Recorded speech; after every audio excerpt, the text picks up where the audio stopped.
Welcome to the Archie Real Estate Podcast, where we keep real estate simple for the new realtor, investor, or client. And now, your host, Muhammad Archie.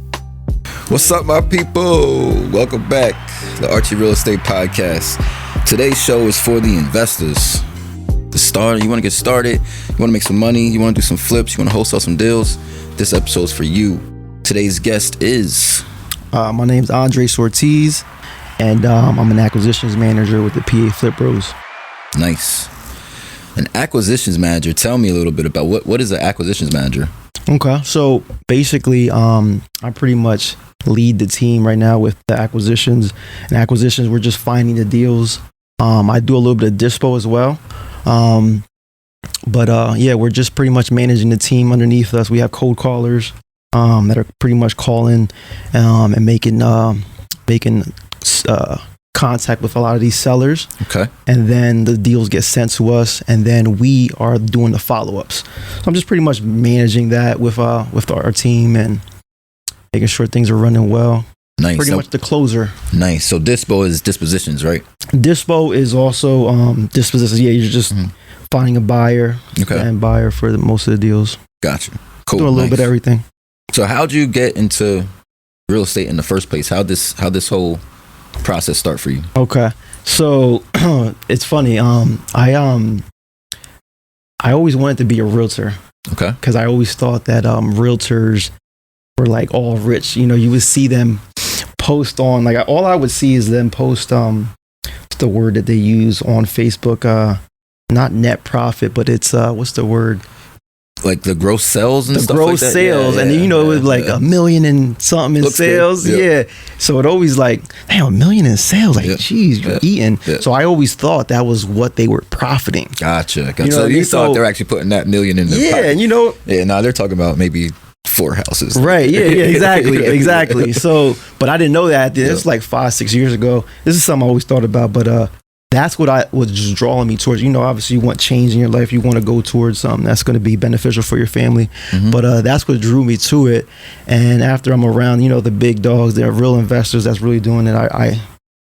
It really grew on me. I really saw what it was that these guys are doing, and that, not saying that realtors aren't making money, but that's not what they were making and stuff like that. And I mean, some of them are making money. You can make some good money being just a realtor, but absolutely, when you put on that real estate hat, it becomes different. It's it's a different kind of money. It's a different kind of hustle. It's a different kind of grind. Absolutely. Nice. Absolutely. So did you ever actually pursue the realtor path? Like, did you ever start to take your classes or? Yes, I actually took it. I took the test like about 4 or 5 times. I did all the classes, failed it each time. And I failed it bad. Like, I wasn't even close. So I got discouraged a few times, let it go. I started looking into mentors in the area. So I had like 2-3 mentors prior to the one that I currently have, and things were good. I learned a lot. It just didn't go how I wanted it to go. Okay. And I'm not putting that on anybody. I honestly blame myself for not putting in more effort. Mm-hmm. Things didn't really change until I met the mentor I currently have. Okay. Which is Josh Morales. He is the CEO of the Flip Bros, and has changed things for me drastically. I hear that guy's name a lot. Mm-hmm. That's my guy. Josh is, me and Josh go way back, actually. He's a real cool guy. Mm-hmm. He's a great mentor. I mean, he told me about you a lot. He told me about you years ago, actually. Mm-hmm. He was like, I got this guy, Andre. He comes in, he hit me up one day, and he just wants to learn, and that's it. I just bring him along. So what made you not quit? Like, you started taking your test, it wasn't going well, you had multiple mentors. What made you stay in the real estate field? I think that burning desire for change, just wanting change for my family. I wanted more. Like, I was always happy at my job. I worked at Supported Concepts. It's like social work, human services. We did that for about 16 years. I enjoyed it, but I just always thinking about something else. I always wanted to do something else. And the more and more I got closer with the mentors I was dealing with at the time, the more and more I wanted to learn more and more and more. And I think that's what it really was that did it for me. And Josh, what he did that I really liked was he believed in me more than I almost believed in myself. Like, he saw my passion, my drive, and then he just poured into me, and then made me realize what I was missing. And the realtor route wasn't the route for me. The investor route is where I wanted to be at. That's what made me the most happy, and that first deal changed everything for me. So, tell me a little bit about that first deal. The first deal, that was Ritter Street. That was my first deal, and it was big to me because I didn't think I could make. I think it was an $8,000 wholesale assignment. Nice. I got an $8,000 check on my first deal. And I didn't think it was real. I didn't think wholesaling was real. I hear Josh talking about it. I hear the guys that were around talking about it, but I didn't think I could actually do it. Yeah. You know what I mean? I didn't have that confidence. And the lady said something to me that, Josh was prepping me for the whole time. And the whole time we're discussing and talking about the deal, I'm focused about money. I'm like, I want to get this money. You know what I mean? But she said something to me that really changed me. And she said, why are you helping me the way you're helping me? And I'm like, wait, think I'm helping you? I just really want trying to get this money. I'm trying to get this money. But it really clicked at that very moment. You know what I mean? Like, there's people out here that really need some help. It's a lot bigger than the money. It's a lot bigger than the money. It's so much bigger than the money. And money don't mean as much as it did to me prior to real estate. And it's crazy. I had the mindset going into real estate, I'm going to make all this money. And I made so much of it. And it doesn't mean like that. It doesn't mean that much to me anymore. It's just a tool at this It's just a tool just to get me ahead. And I didn't realize it until that deal when she said, hey, why are you helping me the way you're helping me? Like, no one's ever helped me this way. So yeah, that was like a huge point in my life with the real estate and helped me really move forward. Nice. That's dope. There's always some big stories in there when it comes to real estate, and it's real life issues that you deal with. And it's nice when you can actually help someone. Absolutely. And then the byproduct of it is making money. Sure, you're going to make the money, but at the end of the day, that's not why you're doing it. And when you look at it that way, you're going to be far more successful than just thinking, I just got to make all this money and hoard all this money. What are you going to do with all anyway? Exactly. I always thought about, what do these billionaires do with all their money? Like, what do you do with it? I don't know, but it's crazy to think of that way. Right. So your shirt says mindset. Tell me about mindset. What does that mean? Yeah, this is actually our new drop. We're getting ready to drop this bad boy any day now. The new hats. I think I just gave you some too. Dope. I'm a flash. I need you to throw that on. Yeah. Look at this John right here. Yes, sir. It's fire right there. Fire. Top Flip tier. Bros. Listen, this is fire. This is no one got that yet. Yeah, I mean, where I'm not even gonna put this on my head. Just drop. I gotta give it down. I got you, brother. That's dope. Appreciate you. I got dope, you, brother. But mindset is honestly the biggest thing to me in this whole real estate game. Mindset has changed my whole entire life. And I didn't realize it until I was a year in this real estate game. Because like I said, all you're worried about, a lot of people, is just money. You're so focused on money, and the money it's not it. It's crazy that I made the most money focusing less on money and more on my mindset. When I changed my mindset, everything changed in my life. And that came with just my mentor. He's big on mindset, huge. Reading books. First book I read was The Rich Dad Poor Dad. It's a classic. The Go Giver. Okay. The Secret. Those are all things that can help you change your mindset. My favorite book right now is Relentless by Tim Grover. Okay. It's he's the trainer that coached Michael Jordan and Kobe Bryant. Yep. Elite. All I can say, I'm not going to give nobody too much. Just go read that book. I started listening to the audio the other day. That book is fire. But little things like that help me with my mindset, and having the mentor I have just coach me throughout the process. And it's just crazy. Everything that he's told me the first year is slowly happening. Every little thing that he told me. It's just a great feeling. It's great to have a mentor like that that's been there where you were. Yes. Because they can point you in that direction. Say, hey, listen, if you go this way, this is what's going to happen. This is what it's going to lead to. If you do this, this is what it's going to lead to. Exactly. So you have options in life. That's a beautiful thing. So mindset. Tell me, what What would you say was the biggest change with you? Not only just the money aspect of it, but from your previous mindset to the mindset you have now. I don't use the word can't anymore. Okay. Everything is I can.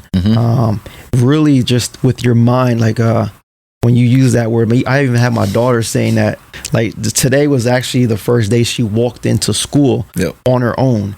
That's dope. And I was like, I kept telling her like, don't worry, baby, like you got this. Don't worry about all the other stuff. And then I used the word can't somehow, and I forget. She said, Daddy, don't remember, we don't use can't.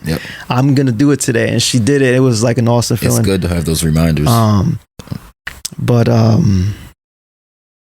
yeah, I forget what the question was. Well, what was the biggest change, like from the previous mindset to what you have now? Using the word can't was one of them, which I have a guy that I talk to all the time. He's a partner of mine. His name's Malcolm. And we say it all the time, like, there's no word as try. What does try mean? Either you're going to do it or you're not. Right. So if we hear the word try, I'm like, no, what did you just say? He said, I'm going to try to, what do you mean you're going to try? Either you're going to send me this email or you're not. I'm going to try to send you this email. What does that mean? That means you ain't going to send it. Right. So, but yeah, back into the mindset. What was so that's a big change. It's just not having those negative connotations. What else can you say was a big difference between your previous mindset and what you have now? I didn't have the confidence, I think. I just didn't have the confidence. I would doubt myself a lot. And the way you think is, like, if you think like, yeah, I'm having a bad day today, you're just going to continue to continuously have a bad day. You know what I mean? But if you change that little bit of, you know what, that sucked, that was really bad, but you know what, the rest of my day is going to be a little better because I'm going to do this, X, Y, and Z. You know what I mean? It's just crazy. Just your mind and the way you think can change everything. You know what I mean? For sure. Now, did the confidence come from making money, or did it come from the knowing that you have the education, trusting in your knowledge? I think that came from helping people. Okay. And then being able to make money, obviously, throughout that process was awesome. But like helping people, I'm from the city, so I'm from the trenches, like the bottom, and we came up not really having much. And I'm not gonna give that whole sad story, but just being able to help people in the city, specifically, that's where I love to be. I love to be in the city, just helping people that don't have much get into a better situation. That helped my mindset so much, because it's like, damn, I can use this for everything now. You know what I mean? Well, I mean, you got to kind of get into that a little bit, because that's the backdrop of everything, right? We're both from the city, you know what I mean? Right. And it's like, when you grow up and you make it to a certain point, you almost look at it as I never want to go back there. Right. But at the same time, I want to help uplift too. Exactly. So it's a big part, you can't just say, let's forget about that, Absolutely. So tell me a little bit about, like, what drives you, what was your upbringing like that says, I want to continue to be better. What is it providing for your children now, or what, Yeah, I mean, it really wasn't the worst growing up in the city. I think it was pretty good times, you deal with. I liked it. I loved it. I loved it as well. It wasn't like anything. A few fights here and there. You see some crazy stuff some days, but it's really bad now. Some days it's different. It's a really, different kind of growing up now. And all you want to do is help. Obviously, you want to give and provide for your kids and give them the best life possible. But I think just thinking about some of the things that I went through growing up, it just motivates me to just want more. Motivates me to help the people around me, and just help as much as I can. I think that it's just the biggest change in my life. When I'm able to help someone, it just makes me feel good. You know what I mean? And I think that's what we're all going for anyway. We just want to feel good, especially when it's not about the money. Yeah. I agree with you. I mean, when it feels good to help someone else, it does, to be able to say, hey, I helped this person. And it's not in a look at me, I helped this person kind of sense either. It's just like, I helped this person out. It's a good feeling. Yeah, look at them shine. You know what I mean? Right. Yeah, that's dope. So I'm sure you feel like that when you sell someone a house and you get all the time. You know what I mean? I love that feeling. That's the biggest part of. That's why I still have my realtor license. I love just helping people buy and sell homes. It's a huge process, and being able to say you had a small hand in that, right? And just helping them achieve that goal is, man, they're really appreciative. Like thank you. That's all you need, really. You know what I mean? And that makes it really special. So we have the mindset, and you have to keep the mindset. Now, growing up in the city, we've done those things. Do you plan on taking a group and mentoring them at some point, or? Yeah, I tried that for a little bit, and I'm going to use the word energy vampires. Okay.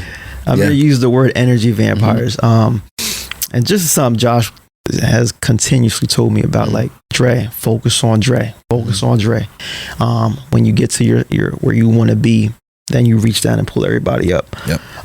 So right now, I am going to do that. We have a seminar coming up next month, but I'm taking my time with that right now. Okay. Especially because, like I said, the energy vampires, you bring too many people around, sucks the energy out of you, and you really can't focus on your goal. Yeah. I tried it last year for a little bit, and I just really wasn't successful because, there's so many different energies in a room sometimes, and when you have your deals currently going on that you need to close on to provide for your family, and you're also trying to help people, it just doesn't really work. And then some people are just not thankful, you know what I mean? And you feel that sometimes everybody wants, pulls, they just keep pulling from you, and it can get draining.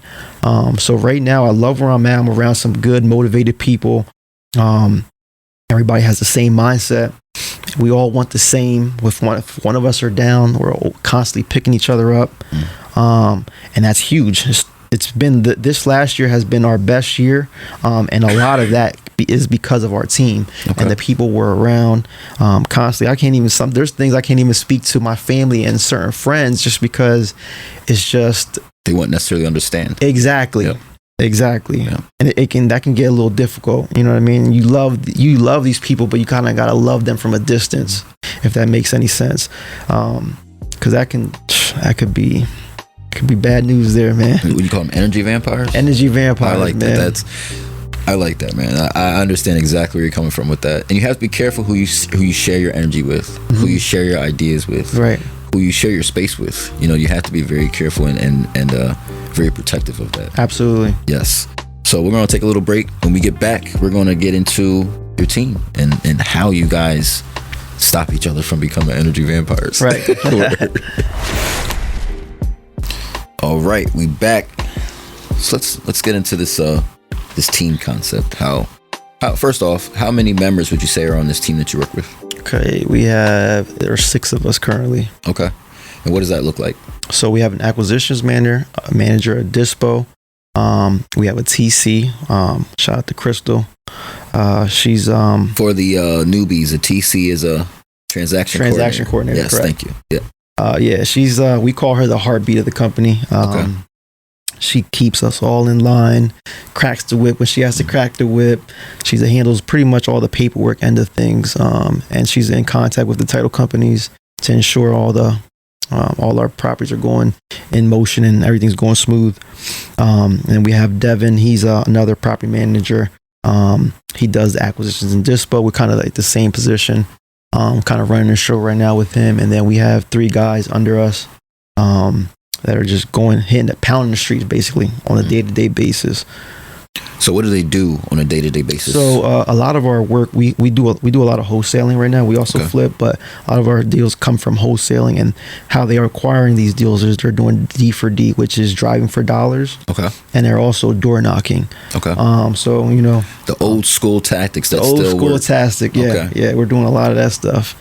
And then they're also doing cold calling. Okay. Now, do you have any virtual assistants as well, or is that strictly the team that you have? Yeah, we currently have 3. Okay, so you have 3 virtual assistants on top of that. Yeah. Okay. Tell me a little bit about the whole process of wholesaling. How does it work for someone that's just... To me, wholesaling is a great entry-level way to get into the real estate business. Okay. I feel like you still need to be extremely educated because you can get sued and you can be out right away as soon as you get in. Absolutely. So you got to do things right. You got to do things up front. So tell me a little bit about your wholesaling process. Okay. So, all right. So if you're going to wholesale the wholesale product, give it to you the best way I can put it really quick. All right. So you get a house under contract. When you get a house under contract, it's basically just say we have a house on McKnight right now. We have it under contract for $60,000. Basically, we have the seller. That's what she wants. Mm-hmm. She's agreed to a number, which is $60,000. Mm-hmm. And now we need to find an end buyer. So when we get her under contract, we're now looking for the buyer, and we're probably going to sell that. Our minimum wholesale is about $10,000. Okay. So we want to sell that for $10,000. So we'll have to get a buyer to assign that to for $70,000. Okay. And then we'll collect a check for $10,000 at the end of the transaction. Gotcha. Tell me about a deal that's going wrong. About a deal that's going wrong. Okay. We actually have one right now where it's actually one of the it's like a deal that I went through. It was a 2-unit that I bought. The seller had a rent to own situation with the person that wanted to buy. She was actually living in it. The person living in it stopped paying, kind of went MIA. So seller felt like she could sell it. I ended up buying it. We're under contract. I ended up buying the property, and then a month or two later, I get a call from her lawyer, basically saying I want my property back because she paid a huge chunk of money. Yeah. Seller wasn't really transparent with me. I didn't find all this information out until after the transaction. Yep. So that was a really tough situation to deal with. That's something that I bought, a wholesale deal that's gone wrong. And these are like the ones I hate the most. And that's why you have to trust people. You have to really trust a lot of people in this game. There's only certain people you could trust. Yep. But we went under contract with the deal. We sent it out to a few people. Someone undercut us. We know who it is. No longer dealing with this person. Gotta love that, right? Someone reached out to the seller and offered them, I think, $10,000 more than what we did. So the seller, backed out of our deal. We could have went a little harder. Yeah, you could have. Yeah, for sure. We could have did that. It wasn't worth it. At that point, you just kind of wanted to eliminate some of these people out of our lineup as far as the buyers go. Them energy vampires. Man. Get rid of them. But yeah, no, something like those are some of the things that go wrong. And then you have some sellers that'll back out like a day before settlement just because they're just emotionally attached to these properties. Wow. I just had a deal that just fell through the other day. It was a really good deal. We're set to make about $50K on this deal. And this is why you shouldn't celebrate your deals until they actually close. It ain't over until somebody got some exactly. keys aren't exchanged. That deal ain't over. I end up getting this deal under contract for $5K. It's pretty bad. Yep. The house needs a lot of work. End up selling it to an end buyer for $55,000, all within 24 hours. 2 weeks later, we're running deeds, titles, everything's looking good. Then there's something on the title that comes back that the seller owes $65,000. Oh, wow. There goes your deal. There goes my deal. Wow. Completely. And in my head, I already spent half of that money. So it's like, that was a really good lesson because things were going so well. And then you get these that just kind of humble you a little bit. Yep. So I think the rule of thumb with that one is don't celebrate the deal until you have that bad boy sold and a few times. Everything is good because and that can hurt your heart. Yep. Well, that's dope. I mean, so it's not always just wins. It's wins and losses in this game. And you're really hoping to have more wins than losses at the end of the day. Right. Okay. Absolutely. The losses are important though too because you can learn from them. If you have the right mindset. Correct. Yep. Correct. And I have the right mindset, the right people around me that helped me through that loss. If I didn't have the certain people in my life when I was going through that lawsuit, I would have been so bad. Yeah. My mentor was there for me. My lender was there for me. The person that actually lent me the money. Wow. And it's so hard because you go home at the end of the day, you don't want to have that energy. I think that was the hardest part is hiding that. Yeah. Like my wife knew to a certain extent. She knew what we were going through, but I didn't give her everything because I didn't want her to worry. You don't want her to worry. You know what I mean? I don't want. Yep. So that was like the hardest part about some of these losses is just you got to really stay strong and you got to eat them. Yeah. But I went through another situation and I was able to go through it a lot smoother because of that situation. You know what I mean? I was ready for it. I got my mentor. I got Josh just laughing like, I'm glad you're going through this right now, man. I'm so glad. I'm over here ready to cry, like literally ready to cry. And they're like, yeah, this is nothing, Dre. It's a learning process. It's a learning process. It's a learning process. That's so big, man. You got to learn. You got to take these little lessons and just keep it moving. You know what I mean? So tell me one of the biggest lessons you've learned so far in this real estate game. That's a good question. Biggest lesson I've learned. I'm going to say I'm just gonna say staying away from the energy vampires, because ever since I cut out certain people and just I think I want to say just keep a little distance on certain people. I've been able to move like a lot faster, a lot higher, at a higher frequency. You know what I mean? I've just been able to move at a better pace. Okay. So I think cutting the energy vampires out was like the biggest part for me. How does a buyer get on your buyers list? You can we can send you a link, or you can follow us, write me a text or an email, and we can just send you the link so you can hop on our buyers list. Okay. So yeah, currently my email is Andre, Andre, at flipbrosinc.com.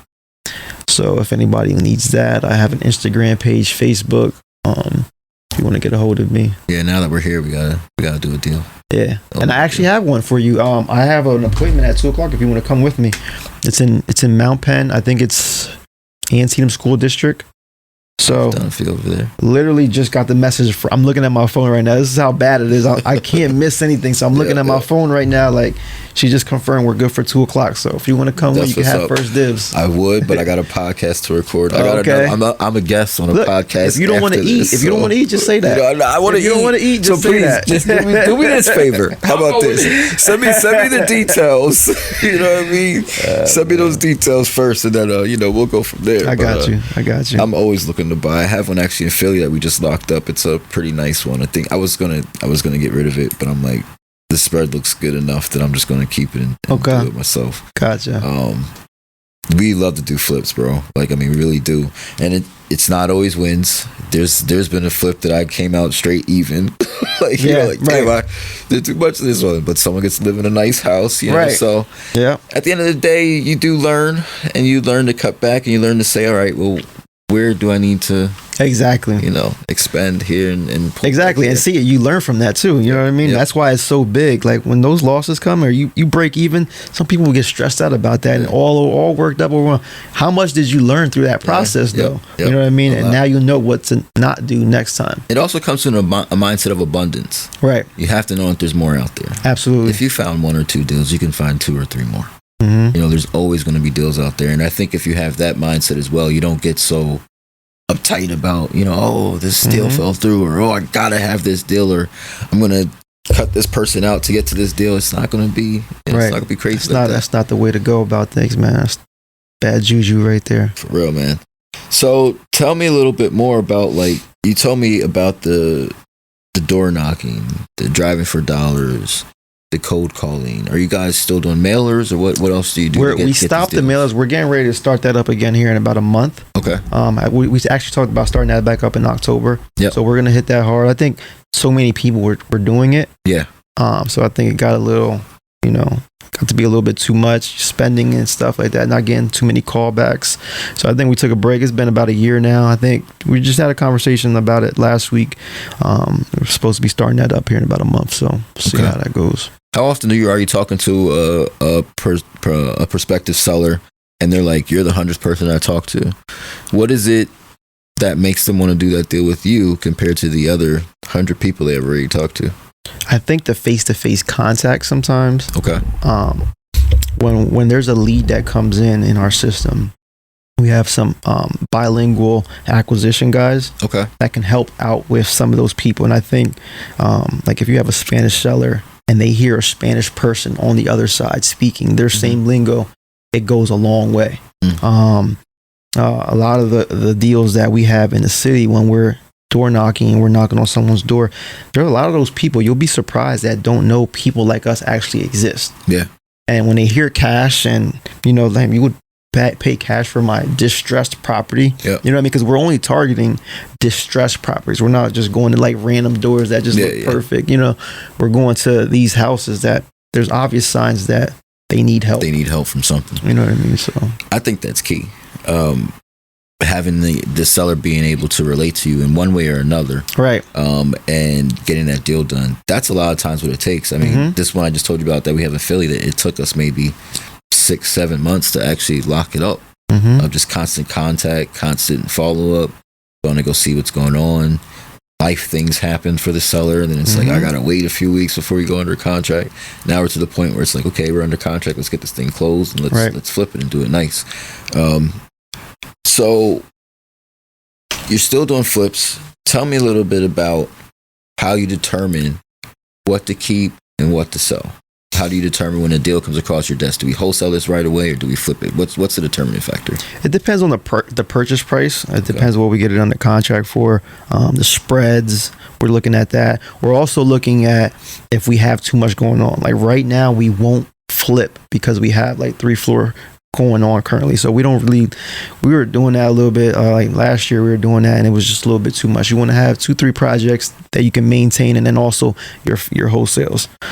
So it all depends. And the 50% rule and the 1% rule, there's like a whole bunch of different rules that we look at when we're going to determine whether we're flipping, wholetailing, which is when you buy it and then you just either paint it up quick and then just put it back on the market or just sell it, double close on it.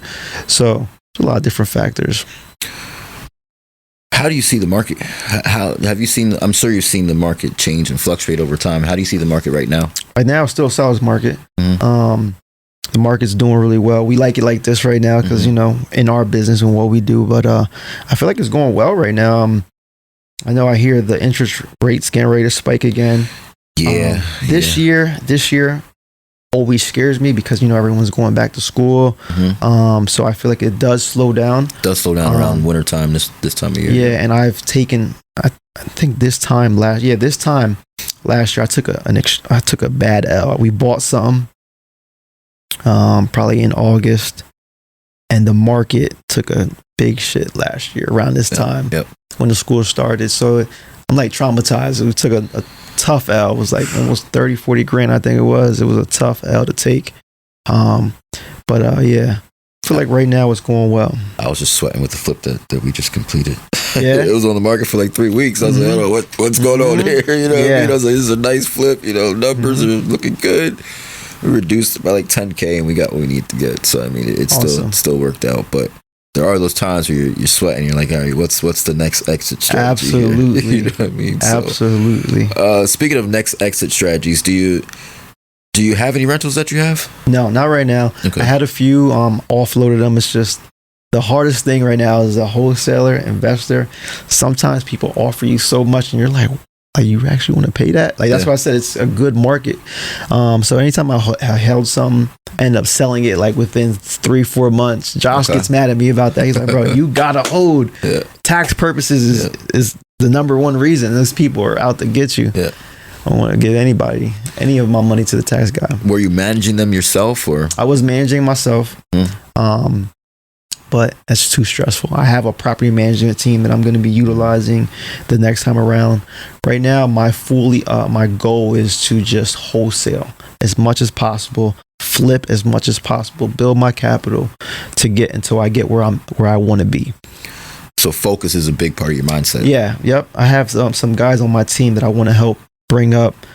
So we have a well-oiled machine, if that's the best way to say it. Nice. So right now, I just want to focus on that because when I get in that mood where we want to hold and stuff like that, we're all over the place. There's so much you can do in real estate, man. You can get so lost so quick trying to do this, trying to do that, trying to do this. And that's literally why I've stuck to flips and my realtor deals, and that's what I do. Exactly. Disclaimer. It's the first disclaimer.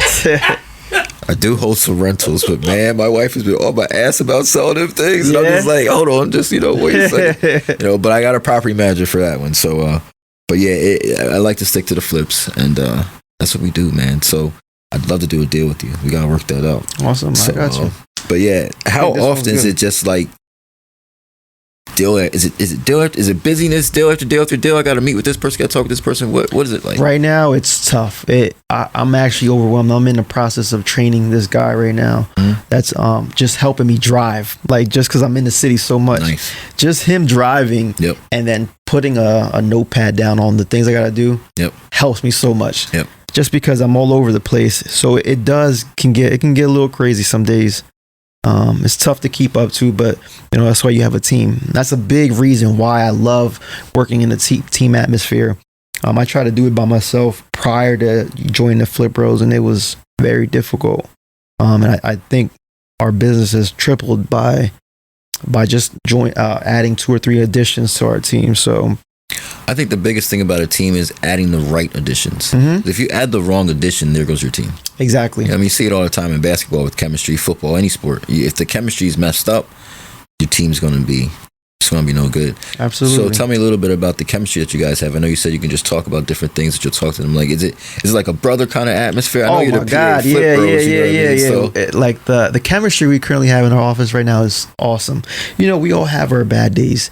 So like right now we have like a piece of red tape that comes across our office. Like when you walk into our office, there's like a piece of red tape before you get into like the doom room, is basically where all the grunt work is getting done at. Before you enter, if there's any type of negative energy that you have, or if you're feeling some type of way, we pretty much say like, hey, bring one of us out. Let's talk about that out here before you come into this room. Because the second you say anything that's just like wrong or just any type of negative, we just point that way. You got to go past the red tape, and we throw the red flag in. You know what I mean? So that's dope. Try to keep that energy right there. Like we have a nice big office, and we keep good energy in there, and everybody communicates well. No one's disrespectful. We respect each other's times. So it's great. What we have right now is great. We had a few people come and go. No love lost. Some people that just needed to do their own thing, and because love what we have right now. Shout out to my team, man. Shout out to the Flip Bros. That's dope. PA Flip Bros. We'll be back. So you mentioned earlier about, you had a job at a certain point, and how long did you work that job? 16 years. 16 years. Tell me about the transition from that job and getting into real estate like full time. First off, why the transition? What made you start and say, well, I want to make a transition? I wanted more money, obviously. Okay. I wanted to make some more money. I just wanted to change for my family. There's so much things that I want, things that my wife want, and things we want for our kids, obviously. So I think that was a big factor, and the motivation factor of I just felt like I wasn't elevating in my job. There was no more room for me to grow. And real estate was obviously I felt like it was my calling. Now, did you do your research on why real estate? Did you do your research on that? I did. Like I told you about the realtors. I feel like the realtors, all the realtors made money in the game. Just the verbiage they were putting out there. I thought that's what they all made, but that was like a big, huge factor. But I found something better. I feel like the investor side is just like the greatest thing in the world. So it's different. It's different. It's totally different. So. What was that like though, making saying, all right, I got this job that's going to pay me when I come in and I work a certain amount of hours, going into something like real estate where it's like I eat on my next deal. What was that like for you? It's tough. It was so when I first joined with the Flip Bros, what I had to do was I had to leave. I had to sacrifice for the first year. It was the hardest year of my life because I really wanted to learn this stuff, but I couldn't afford to leave my job at the time. So I had to switch my 8 to 4 and work 4 to midnight in order to be around the Flip Bros and my mentor from 8 to 4. So that first year, I was like about 4 years now, I didn't see my family. It was tough. It was like my wife was probably this close from leaving my ass. It was tough. But I had to sacrifice. I worked from 8 to 4 with Josh. I literally followed him around everywhere. I mimicked every word he said. All I would do with him is just listen. And you know Josh, and a lot of people that don't know him is that he's an animal, a complete animal when he's in his element. And I'm going to tell you now, you're probably the first one. My first book, I'm going to write a book one day, and it's going to be about Josh because he's an animal, man. Like that's the best way I can describe him, man. He's just a really good person first, but the way he handles certain situations and the way he moves is just... He comes with solutions. Yes. Yeah, he's not going to worry about the problem too much. Absolutely. He's going to come with solutions. I followed him that whole year. He allowed me to ride with him every single day, and all I would do is just listen. Every single situation that we went through, as far as sellers, deals, I would just follow everything he did, and I would write notes down. I had a whole bunch of notes that I would keep in my notes, and we had a whole bunch of deals, and I labeled it GOAT Talk, and he would say things like grit, the drive and stamina to push forward, and one thing he said to me that stuck was, we were driving there one day and he said to me, I have to pull it up right here. 1 second. Here. I can't find it right now, but it was something along the lines of, if you don't work hard enough, you're a selfish piece of shit. Your daughter deserves that. You know what I mean? And if you really think about that, like, you really want something and you're obsessed about something, you're not really putting in the full effort. How bad do you really want it? Yeah. You know what I mean? And it really dawned on me because I was getting drained. I was working 8 to 4 with jobs and then 4 to midnight. And it was like my 4th month. And I'm like, anything else I could do, man? Like, can you give me your, like, he won't give you a freebie. Yeah. He's going to give you he gave me the blueprint, but I had to put the work in. And when he said that, it really hit me because it's like, you know what? I can work a little harder. And that pushed me those next 6 months because those deals started flowing, they started coming in. But it was difficult, man. That was tough. It was a hard transition because my family, I'm a huge family man. My daughter's obsessed with me. I now have a son as well. But at that time, it was my daughter that was, obsessed with me. She wants me home, just like your wife wants you home and stuff. I can't leave the kitchen without my daughter. Daddy, right? I'm just leaving the kitchen. Right. You know what I mean? That was like the hardest like transition for me, and it's something that people don't really talk as men. We don't really talk about it enough. You know what I mean? You're constantly worried about keeping the lights on and bringing some money home, and you also want to be a good family man, be a great husband. It's a lot to juggle. Yeah. And be the dad of the year every year, you know what I mean? And then also worry about your business and stuff. It's like, it's the hardest thing in this world to like manage, and also working out. You want to stay in shape, you know what I mean? So I feel like it's something that's just not talked about enough, you know what I mean? And like, I know my wife appreciates me, she loves me, but I drive her crazy, you know what I mean? And I'm just so obsessed with my craft right now, and it's so hard for everyone to understand, you know what I mean? I think you have to be obsessed to get to certain levels. Exactly. To even begin to get to certain levels, to even think that you can get to certain levels. Right. You have to have that obsession. Yep. Michael Jordan, Kobe Bryant, they had that obsession. That's why they got to where they are. So you touched on family. You have a daughter. How old's your daughter? My daughter's 5. 5. Wow. So she's starting school and all that. Yeah, she just started kindergarten. Okay. Yeah, that's awesome. Wow. But yeah, family. And your son? My son's 1. 1. You having more? No. No, are you sure? No, I need to. I'm done with that. Even my wife, I finally got her to agree as well. So that was huge, man. Like, she's like, I feel like my wife's on the same page as me now. Shout out to my wife, Ashley. That's key. She, I love her to death. I wouldn't be successful in where I'm at currently if it wasn't for her. She's played a huge role in my success.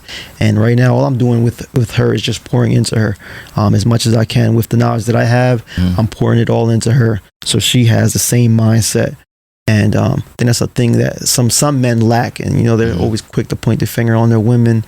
Don't ever acknowledge the wrong that they're doing. You know what I mean? Yep. It's kind of just pointing the finger. If you take a little step back, acknowledge what your lady's saying, you know what I mean? Embrace that, and then make a change, put full effort in. It's going to make a huge difference in your household. And it's made a huge difference in my household. When I first started, it was just like, Ash, I need you to do this, and just listen to what I said. I didn't really take time to really listen to what she was saying and some of the things she wanted her to do. So that's made a huge difference in our household. And just her holding down the house, holding down the fort. So it's just working out great. That's what's up. I mean, collaboration is key in all aspects. She getting into real estate? Does she do any real estate? She doesn't want to do the real estate. Okay. I think she gets enough of it from me. She's like, she got a headache already.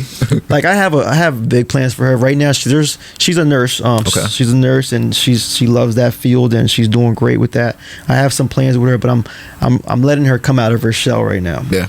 And right now, how things are going with our kids, she's taking care of that stuff, and that's it's alone is enough. That's key. Just taking care of our house, the kids, making sure everything's done on the back end. You know what I mean? That we don't really talk about. Yeah. But it's a lot. You know what I mean? Just laundry alone is a lot. You know what I mean? It's a lot. Super, super, super thankful for my wife, man. Like, try to tell her as much as I can that I love her, and I'm super thankful. But family is huge, man. That's what's up. So what does your future look like? Where do you see yourself in 10 years? 10 years from now, I want to have at least 50 doors. Okay. I want to be in our dream home. Real quick, what does your dream home look like? All right, so I don't know if you know him. His name's Adoni. He owns the Mama's Pizza. Okay. All throughout. He has a nice house out in Moulton, and I go to his house to play basketball. Okay. And I only go there for motivational purposes. That's what's up. Be honest. I love playing basketball. We play on Sundays, but we go there, and he has this big ass house. It's beautiful, but he has the basketball indoor court. Oh, okay. The indoor basketball court, and it's just a goal for me. Like right now, it's just something. And I'm thinking big. You know, I'm nowhere near that right now. We're in motion. Things are going great, but I'm dreaming big. And I've noticed when I think outside the box and I'm thinking big picture, things have slowly got me to where I'm at. It's the only way to dream. The only way to dream. What else do you see in 10 years? What else do I see in 10 years? I see my daughter in the game. Okay. I see my daughter in the game. The goal is before high school. I want her to have some type of assets and also just be knowledgeable on what I'm doing. I'm constantly talking to her about it. I always bring her to some of my projects to show her. But that's big. Showing her the things that I didn't know growing up. That was such a big secret that no one would ever tell me and stuff like that. That's so important to me. I want her to know. I want my son to know. You know what I mean? And I hope that I can have her. I'm not even going to use the word hope. That's bad juju right there. I'm going to say she's going to have her first property, either rehabbing it or holding it. That's dope, because then they can take what you built and take those steps and build on it. Exactly. Legacy. That's what it's all about. So, got one more question for you. Do you consider yourself successful? If you do, why do you consider yourself successful? And if you do not, why do you not consider yourself successful? I consider myself successful because I think the people around me are eating. I think the people that are around me, I motivate them. I encourage them. And I don't do anything without them knowing my next move. So I feel for that reason, the people that are around me and the people that look up to me, that I'm successful. That's dope. So it's a lot about family, friends, motivation, absolutely. True friends. Yep, and keeping the energy vampires out. That's so huge. Get rid of them energy vampires. Get rid of those energy vampires. Even if it's a family member, gotta cut them off. Or your day ones. People think, oh yeah, I grew up with this person. Cut them out, man. If they're not serving your purpose and not helping you get to your next step, you gotta cut them. Not everybody can come. That's what's up. That's what's up. Not everybody's ready for this ride. Not everybody's ready for this ride. When you hit your goal and you reach back down and you pull everybody up. But there's only a certain amount of people that can come on this ride that I'm currently on, and I have them there. I don't need anybody else around me. That's what's up. That's what's up. Give me that deal, though. Yeah, I got you for sure. That's our guest, Andres Ortiz, my guy. PA Flip Bros Mindset. Hey, real quick, one more second. Hold on. Hey. Fire. That's fire drop, right there. That just came out today. That is fire. I'm going to put it on my head for the picture, but then I'm going to hang it up on the shelf somewhere, bro. Thanks for coming on, bro. Of course, brother. I appreciate you. Thanks for watching or listening to the Archie Real Estate Podcast. You can find me on YouTube at the Archie Real Estate Podcast. You find me on Facebook as well, Muhammad Archie. Email me if you have any questions, comments, concerns, marchie@archierealtor.com. Shoot me a text, 484-338-3406. That's my phone number, direct. Shoot me a text. Got any questions, let me know. I hope to see you on the next episode. We hope you enjoyed this episode of the Archie Real Estate Podcast, and we thank you for listening. Email Archie directly at marchie@archierealtor.com with any questions. If you are ready to begin your real estate search, visit archierealtor.com. See you on the next episode.